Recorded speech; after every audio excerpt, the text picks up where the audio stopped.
মাননীয় স্পিকার, আমাকে সুযোগ করে দেওয়ার জন্য আপনাকে অসংখ্য ধন্যবাদ।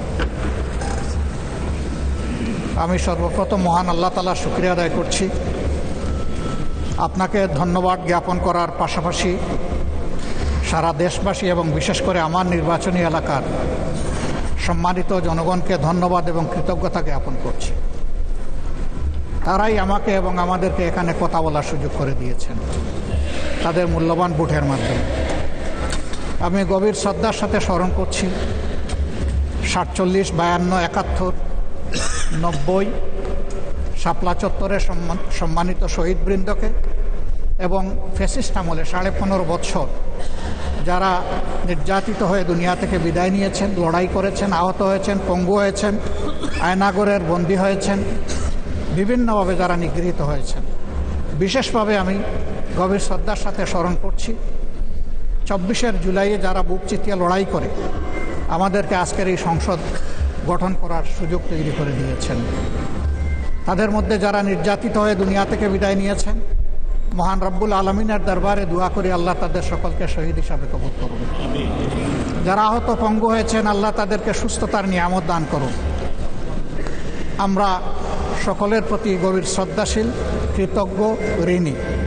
আজকের এই সংসদ গতানুগতিক কোনো সংসদ নয়, এটা 24 রক্তের উপর দাঁড়িয়ে থাকা একটি সংসদ।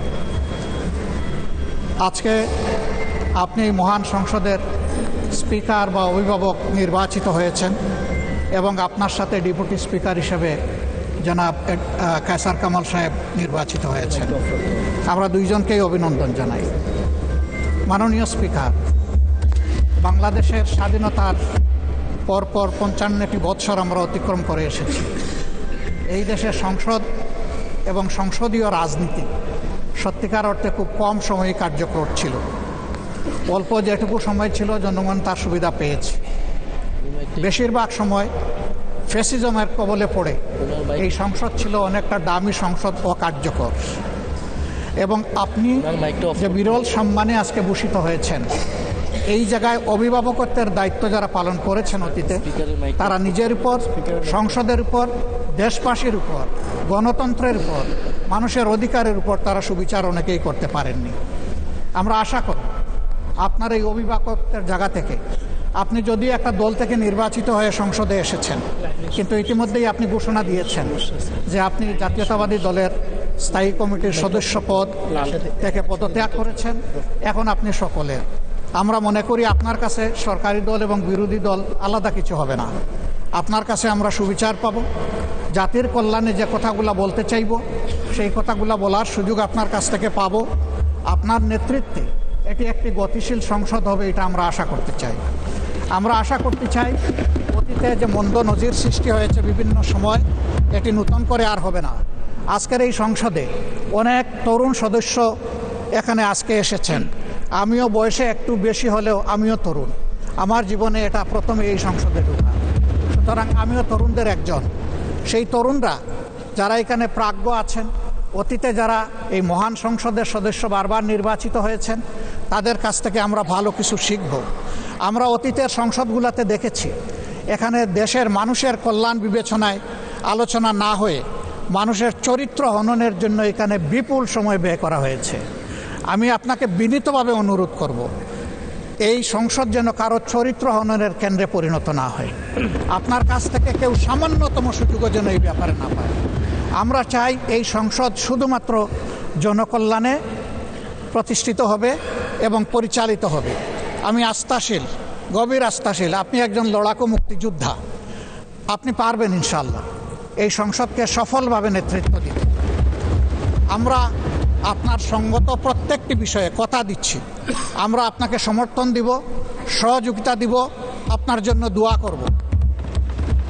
আমরা আপনার কাছ থেকে শুধু ইনসাফ আশা করব। আপনি যদি এই সংসদের উপর ইনসাফ করেন, তাহলে 18 কোটি মানুষের উপর ইনসাফ করা হবে। কারণ রাষ্ট্রের গুরুত্বপূর্ণ 3টি অঙ্গের এটি হচ্ছে সবচেয়ে গুরুত্বপূর্ণ অঙ্গ।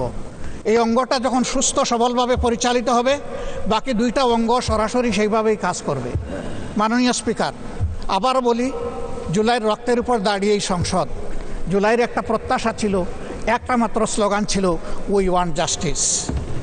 আমি আবার এটা এখন উচ্চারণ করলাম, উই ওয়ান্ট জাস্টিস। আপনার মাধ্যমে সমাজের সকল অসঙ্গতি, অন্যায়, অপরাধ, দুর্বৃত্তপনা, এটা রাজনৈতিক হোক, অর্থনৈতিক হোক, সাংস্কৃতিক হোক, এই সবগুলার অবসান ঘটবে এই সংসদকে কেন্দ্র করে, এই প্রত্যাশা ব্যক্ত করে আমি আপনার সুস্বাস্থ্য, দীর্ঘ হায়াত কামনা করছি এবং সফল নেতৃত্ব আমি কামনা করছি, যে আপনি অভিভাবক হিসাবে ইনশাআল্লাহ সফলভাবেই নেতৃত্ব দিবেন। আল্লাহ হাফিজ। আসসালামু আলাইকুম রহমতুল্লাহ। ধন্যবাদ সংসদ নেতা। এবার আমি মাননীয় বিরোধী দলের নেতাকে বক্তব্য রাখার জন্য আহ্বান জানাচ্ছি।